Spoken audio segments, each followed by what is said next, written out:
అరవింద్ని కోపంగా చూస్తూ మాధవి కూడా ఎంగేజ్మెంట్ రింగ్ని పెట్టించుకుంది. మౌనికకి కూడా ఇప్పుడే పెళ్లి చేసుకోవాలని లేదు. బాగా చదువుకొని బిజినెస్ని డెవలప్ చేయాలి అనుకుంది. తల్లిదండ్రులకు కొడుకు లేని లోటు తీర్చాలి అనుకుంది.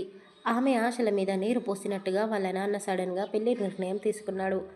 అమ్మ మౌని, నువ్వు కూడా యశ్వంత్కి రింగ్ పెట్టు అని పెద్దవాళ్ళు అనడంతో ఆమె అందరి వైపు చూసింది. యశ్వంత్ చేతిని ముందుకు చాచకుండా నిలబడి ఉన్నాడు. అతని కళ్ళల్లో కోపం, బాధ కనబడుతున్నాయి. మౌనికకి కూడా అర్థమైంది యశ్వంత్కి ఈ పెళ్ళి ఇష్టం లేదు అని. అతని చేతిని పట్టుకొని వేలికి రింగ్ పెట్టేసింది. ఇలాంటిది ఏదో జరుగుతుంది అని సితార ముందే ఊహించింది కాబట్టి ఆమె అంతగా ఫీల్ అవ్వలేదు. స్టేజ్ పైకి వచ్చి మౌనికని హగ్ చేసుకొని యశ్వంత్ వైపు చూస్తూ, మీ ఇద్దరికీ కంగ్రాట్స్, నన్ను చాలా బాగా మోసం చేసావు అని యశ్వంత్కి మాత్రమే వినబడేలా అన్నది. సితార అక్కడ ఎక్కువసేపు ఉండలేకపోయింది. తిరిగి హాస్టల్కి వెళ్ళిపోవాలి అనుకుంది. ఆమె వెళ్ళడం గమనించిన యశ్వంత్ సితారాని అడ్డుకున్నాడు. కళ్ళు ఎర్రజేసి కోపంగా చూశాడు. ఏంటి, ఇంకా ఏమైనా మిగిలి ఉందా? నన్ను ప్రేమిస్తున్నాను అని చెప్పావు అంటే అదంతా నాటకమా? ఎవరూ లేని అనాథ అని నా జీవితంతో ఆడుకుందామని చూసావా అని సితార నోటికి వచ్చినట్టు యశ్వంత్పై నిందలు వేస్తూ ఉంది. ఏం మాట్లాడుతున్నావు? నేను ఎలాంటి వాడినో నీకు తెలీదా? నీ మీద ఖర్చు పెట్టిన డబ్బుతో నేను రోజుకొక అమ్మాయితో తిరగగలను. కానీ నా క్యారెక్టర్ అంత చీపుగా లేదు. నువ్వు పెద్ద అందగత్తవి అని అనుకుంటున్నావా? నీకు ప్రేమించడం తెలీదు. నిన్ను తప్ప ఇంకెవరిని ప్రేమించుకోలేవు. నా ప్రేమ నీకు సరిపోలేదా? నన్ను మోసం చేసావు కదా, మరి వేరే వాడిని కూడా ప్రేమ పేరుతో ఎందుకు మోసం చేస్తున్నావు అని యశ్వంత్ నిలదీసి అడిగేసరికి సితారాకి ఏం చెప్పాలో అర్థం కాలేదు. ఏం మాట్లాడుతున్నావు అని వణికిపోతూ అడిగింది. నటించకు, నీ గురించి పూర్తిగా తెలిసిపోయింది అంటూ అతని ఫోన్లో రికార్డు చేసిన వీడియోని చూపించాడు. ఏంటిది అని ఆమె చేతికి ఉన్న రింగ్ని చూసి అడిగాడు. ఏం చేయమంటావు మరి? వాడు నన్ను ఎంతగానో ప్రేమిస్తున్నాడు. నేను లేకపోతే చచ్చిపోతాను అంటున్నాడు. అందరి ముందు ప్రపోజ్ చేసి వేలికి రింగ్ పెట్టేశాడు. కాదనలేకపోయాను. అంటే నేను నీకు ఆ క్షణం గుర్తు రాలేదా? ఆల్రెడీ నేను ఒక అతన్ని ప్రేమిస్తున్నాను అని చెప్పలేకపోయావా? లేక చెప్పాలి అనుకోలేదా? అవును, చెప్పాలనుకోలేదు. ఎందుకో తెలుసా? నీకంటే వాడు చాలా బెటర్. ఎవరికి భయపడాడు, ధైర్యంగా ఉంటాడు. ఏమన్నావు? నటిస్తున్నాను అన్నావు కదా. నేను కాదు నటించేది, నువ్వు. అసలు నన్ను నిజంగానే ప్రేమిస్తున్నావా? నేను ఫోన్ చేస్తే తప్ప నువ్వు నాతో మాట్లాడవు. కానీ వాడు ప్రతి క్షణం నా గురించే ఆలోచిస్తాడు. గంటల తరబడి మాట్లాడతాడు. ఇందాక నువ్వు అన్నావే, నా మీద ఖర్చు పెట్టిన డబ్బుతో రోజుకొక అమ్మాయితో తిరగొచ్చు అని. కానీ వాడు నా మీద ఖర్చు పెట్టే డబ్బు అతని సొంత డబ్బు. నీలా తండ్రికి భయపడి అమ్మ దగ్గర పర్మిషన్ తీసుకొని దొంగచాటుగా బయటికి రావాల్సిన కర్మ అతనికి లేదు. ఎప్పుడు చూడు ఈ మౌనిక చుట్టే తిరుగుతూ ఉంటావు. అప్పటికే నిన్ను ఎన్నోసార్లు అడిగాను, మీ ఇద్దరి మధ్య ఉన్నది స్నేహమా ప్రేమనా అని. కానీ నువ్వు ప్రేమ లేదు, స్నేహం మాత్రమే అని అబద్ధం చెప్పావు. మీ అమ్మకి మీ నాన్నకి తనంటే ఎంత ప్రేమనో నాకు తెలుసు. పోనీ నువ్వు మీ నాన్నతో ధైర్యంగా ఎందుకు చెప్పలేదు? మౌనికని పెళ్లి చేసుకోవడం ఇష్టం లేదు అని. వెళ్ళు, ధైర్యం ఉంటే ఇప్పుడు అందరి ముందు చెప్పు, నేను నీతో వచ్చేస్తాను అని సితార ఛాలెంజ్ చేసినట్టుగా అన్నది. అంటే నువ్వు నన్ను నా ప్రేమని ఆప్షన్ కింద పెడుతున్నావా? అలాగే అనుకో, కానీ ఇప్పుడు చాలా లేట్ అయిపోయింది. ఆప్షన్ కూడా లేదు, ఒక్కటే ఛాన్స్, అది సందీప్తో నా పెళ్ళి. త్వరలోనే నేను సందీప్ పెళ్లి చేసుకోబోతున్నాము. ఇంత దూరం వచ్చాక ఇక తాగుడు మూతలు ఎందుకు? ఎలాగో నువ్వు మౌనికని పెళ్లి చేసుకుంటున్నావు, హ్యాపీగా ఉండు.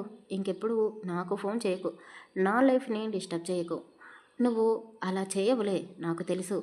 ఇకపోతే నువ్వు నా మీద ఎంత ఖర్చు పెట్టావో చెప్తే వడ్డీతో సహా సందీప్ నీకు ఇచ్చేస్తాడు అని పొగరుగా చెప్పింది. అవును, వడ్డీతో సహా ఇవ్వాలి. నీతో గడిపిన క్షణాలని, నీకు జ్వరం వస్తే ఎంతో ప్రేమగా చూసుకున్నాను ఆ ప్రేమని, ఎప్పుడు నీకు తోడుగా ఉండి నీ కన్నీళ్లను తుడిచాను ఆ క్షణాలని, అన్నిటినీ వడ్డీతో సహా నువ్వు ఇవ్వగలవు. నా జీవితంలో నీ ముఖం చూడాలి అని అనుకోవడం లేదు. కానీ ప్లీజ్ మౌనికకి ఇంకెప్పుడు కంటపడకు. నీలాంటి ఫ్రెండ్ తన లైఫ్లో ఉంది అని తెలిస్తే చాలా బాధపడుతుంది.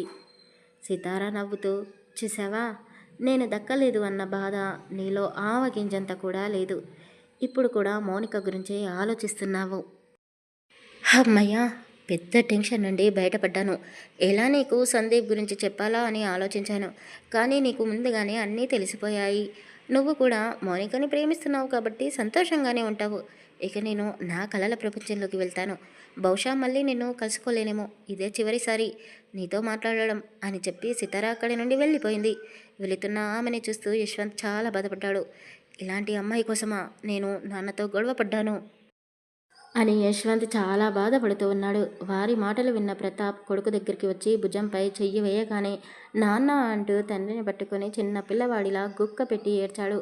బాధపడకురా, ఇలాంటి అమ్మాయిలు ప్రేమకు పనికిరారు.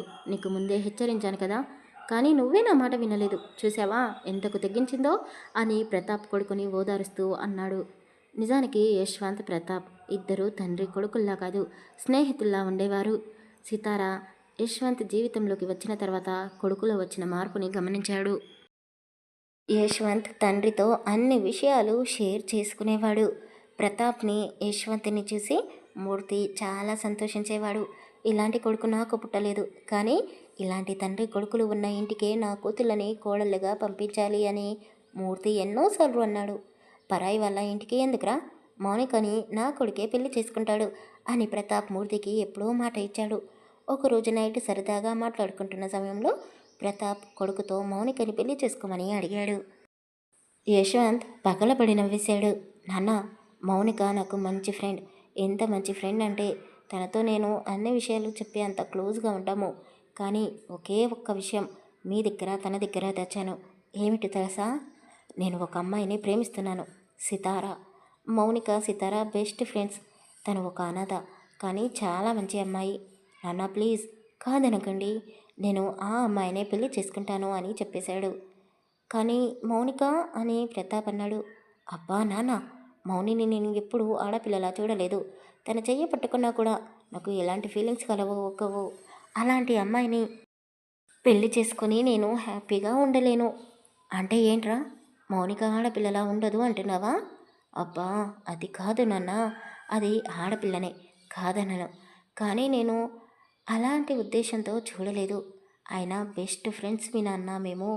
నాతో ఈ మాట అన్నారు, కానీ మౌనికతో పెళ్లి గురించి మాట్లాడకండి, చాలా ఫీల్ అవుతుంది అని చెప్పాడు. కొడుకు చెప్పింది విని ప్రతాప్ సైలెంట్గా ఉన్నాడు. మూర్తితో చెప్పాలి అనుకున్నాడు, కానీ అప్పుడు తెలిసింది అతడు ఎక్కువ రోజులు బ్రతకడు అని. ఒకరోజు సితారాని కలవడానికి వెళ్ళాడు ప్రతాప్. ఆమె రూమ్లో ఉంటున్న పింకీ సితారా గురించి ప్రతాప్కి అన్ని నిజాలు చెప్పేసింది. ప్రతాప్ నిజం తెలుసుకున్న తర్వాత యశ్వంత్తో మాట్లాడాడు. సితార నువ్వు అనుకున్నంత మంచి అమ్మాయి కాదు. నా మాట విను, తనని మర్చిపో. ఆ అమ్మాయికి ఒక మంచి జాబ్, లైఫ్లో సెటిల్ అయ్యేలా నేను చేస్తాను అని చెప్పాడు. కానీ యశ్వంత్ తండ్రి మాట వినలేదు. ఇద్దరికి చిన్న గొడవ జరిగింది. అప్పటి నుండి ఇద్దరు మొండిగానే ఉన్నారు. ప్రతాప్ మౌనికని పెళ్లి చేసుకోమని యశ్వంత్ని మళ్ళీ అడగలేదు, కానీ కొడుకుతో మాట్లాడడం లేదు. ఎదురు పడితే విసుక్కోవడం, ఏదైనా తప్పు చేస్తే తిట్టడం లాంటివి మాత్రమే చేశాడు. ఇంతకు ముందులా ఒక ఫ్రెండ్లా కొడుకుతో ఉండడం లేదు. యశ్వంత్ తండ్రిని చూస్తే భయపడాడు, ప్రేమిస్తాడు. తండ్రి మాటకు ఎప్పుడూ ఎదురు చెప్పలేదు. అలాంటి వాళ్ళిద్దరి మధ్య సితార మాటలు లేకుండా చేసింది. యశ్వంత్ కూడా తండ్రిని ఇబ్బంది పెట్టడం ఇష్టం లేక అతని కంటపడకుండా ఉండేవాడు. నాన్న, నువ్వు చెప్పింది కరెక్ట్. సితార నన్ను మోసం చేసింది అంటూ యశ్వంత్ గడిచిపోయిన కాలాన్ని గుర్తు చేసుకుంటూ తండ్రిని పట్టుకొని ఏడ్ చేశాడు. మన లైఫ్లో ఏది జరిగినా తర్వాత మంచి జరుగుతుందిరా, బాధపడకు. ఆ అమ్మాయి గురించి మౌనికతో నువ్వు చెప్పకూడదు, మాట ఇవ్వు అని కొడుకు దగ్గర మాట తీసుకున్నాడు. నాన్న, నేను మౌనికని పెళ్లి చేసుకోలేను అని చెప్పాడు. నీతో ఇప్పుడు మాట్లాడలేనురా, ఈ ఫంక్షన్ పూర్తి కానివ్వు, రేపు మాట్లాడుకుందాం అని ప్రతాప్ చెప్పగానే యశ్వంత్ సరే అన్నాడు. ఏంటి అసలు మీరెవరు? మాకేమైనా బంధువులా? పోనీ మా నాన్న మీకు తెలుసా? మీకు ఎంత ధైర్యం ఉంటే నాకు పెళ్లి సంబంధం తెస్తారు? నీకు నేను చెప్పానా పెళ్లి చేసుకుంటాను అని? లవ్ చేసి పెళ్లి చేసుకుందాం అనుకున్నాను, కానీ నీ వల్ల ఇక లైఫ్లో ఎవరిని లవ్ చేయలేను. ఎన్నో కలలు కన్నాను, నా లవర్తో లాంగ్ డ్రైవ్కి వెళ్ళాలి అని. అన్నీ నాశనం చేశావు అంటూ మాధవి పాపం అరవింద్పై చింతలు వేసింది.